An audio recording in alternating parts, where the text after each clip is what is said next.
Let's bring in Patrice Lee-Onwuka, Director for the Center for Economic Opportunity at the Independent Women's Forum, and of course, one of our faves. Both of you are our faves, but Marc LoPresti, Senior Market Strategist and CEO at Market Rebellion. Great to have you both this morning. Welcome.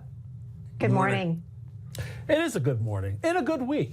Kevin Hassett also expressed enthusiasm over the CPI report and low inflation. Hassett said to be the leading candidate, as Christian just pointed out, to become the next Federal Reserve chair. Well, he's echoed President Trump's call to cut federal interest rates even more. What's your take on it, Mark?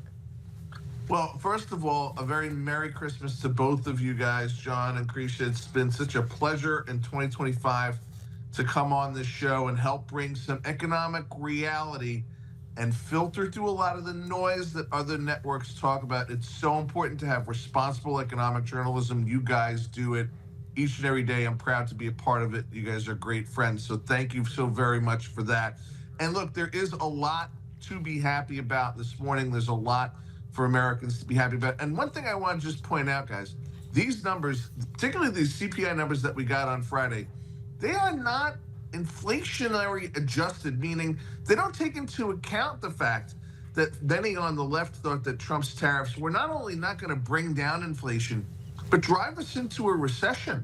We have $300 billion in counting in tariff revenue, $9 trillion plus in commitment for investment from foreign governments into the United States to bring manufacturing back. And yet, all of these measures that the left said were going to be inflationary, we still managed to get inflation down under that target 3% to 2.6% over on a year-over-year basis. That is very, very significant. And by the way, I'm going to make a call here. Hassett is not just in the running. My sources in D.C. tell me he's all but a lock for the next Fed chair. Very interesting, and thank you so much for the compliments. Even though I didn't get you anything for Christmas, it is what it is. You promised you would. What happened? There's no pay to play here. It's all just the truth. Marc is spitting the truth this morning. Thank you, Marc. Appreciate those kind words as well. Patrice, I have to get your analysis as to where we stand right now. Of course, we are in the midst of the holiday season. There might be a Santa rally going into the close of this year, but also the Santa effect. The average Americans are said to spend about $1,000 on holiday gifts this year. That sounds like quite a bit. Your thoughts on that, and will this extend to Wall Street? Well, good to see you all. And, I think consumers are remarkably resilient right now. I think the fact that we saw holiday spending break records this year suggests that there are many people who are still willing to, pull out their credit cards or pull out their cash and buy right now, and that's good. And I think going into next year, we are on the precipice of another strong economic boom because the One Big Beautiful Bill is going to be taking effect. And not only are households going to see their tax rates continue to stay low, but the expansions of the child tax credit, the expansions of the standard deduction, the no tax on tips and overtime and Social Security benefits. I think all the things that built on the 2017 tax cuts are going to be felt very early next year. We're expecting actually the largest tax refunds to happen in history because of withholding that happened this year. And so, I think there's a lot to look forward to. I think we're going to see a rally as we're going into next year in the stock market. But more importantly, households will be keeping more of their take-home pay. And we'll see take-home pay rise significantly and recoup what was lost because of the Biden-era inflation. Right. Mark, I'm a very positive and optimistic individual. But, and I have built a Wall Street career. And having said that, while I'm all excited over the great news and all the things that, were just discussed, what are you concerned about?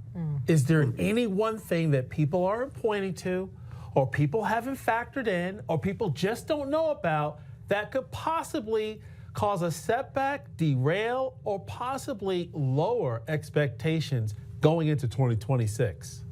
Well, listen, we always look for those things that could cause the bears to take over, and we are expecting, guys, I don't want to be a Grinch here this morning, but we are expecting a little bit of volatility in the first and the second quarter, while we have that last 5 months of a Jerome Powell, J-Powell as I love to call him, is a Jerome Powell administration at the Fed.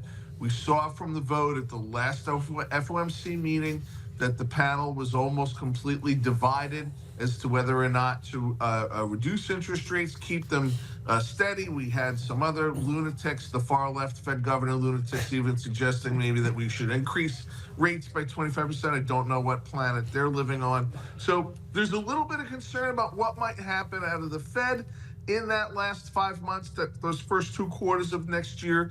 There's a lot of talk on Wall Street that maybe valuations are a little bit too high. I'm talking about valuations in the technology and the AI names. Why does that matter? There's been a fair amount of concentration in the bullish activity in the markets, meaning that it's been those companies, those AI and technology and Mag 7s as they're called, that have largely led most of this year's rallies.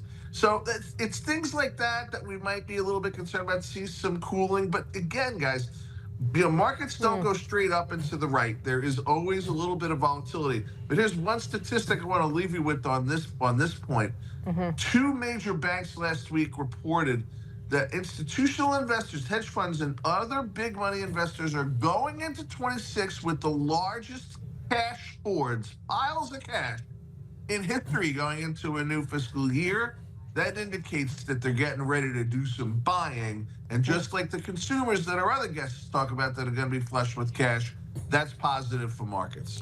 Exactly. Cash may be king or queen, but it's not earning a lot. So if they are stockpiling cash, that means they're expecting, to your point, a setback in the Q1, Q2, and ramping up for huge buying accumulation over that 6-month period for a spike potentially in Q3. Very well said.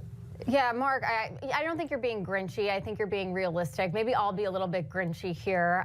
Patrice, let's broaden this outlook a little bit further, expanding to the wider macro look here with the housing market. I think a lot of people are pretty sour on it right now, especially with the supply and demand issues. We've seen a lot with respect to young people. They can't afford homes. This is a major impediment to realizing the American dream. So where do you see this going with 2026?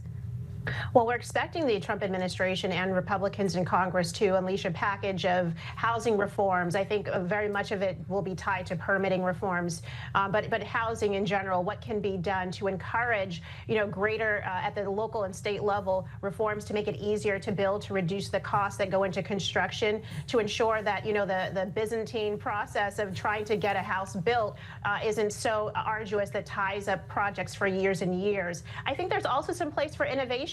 At Independent Women, we've looked at things like accessory dwelling units, which is like your Fonzie house over your garage, where you can expand housing by allowing people who have existing housing structure to build out new dwelling units and then rent those out. That drives expanding housing supply, whether you're talking about houses to buy or places to rent, makes it cheaper, and it at least allows more people to get into the market. And certainly it will help for those who want to age in place in their homes, but also those who feel like, okay, I'm ready to leave my house now that I can sell it. And hopefully falling mortgage rates will also help to drive some more movement in the housing market. Right. Mark, you look like a guy who has some rhythm, right? But it's hard to dance when there's no music and lower interest rates. That's the sweet melody that creates the dance.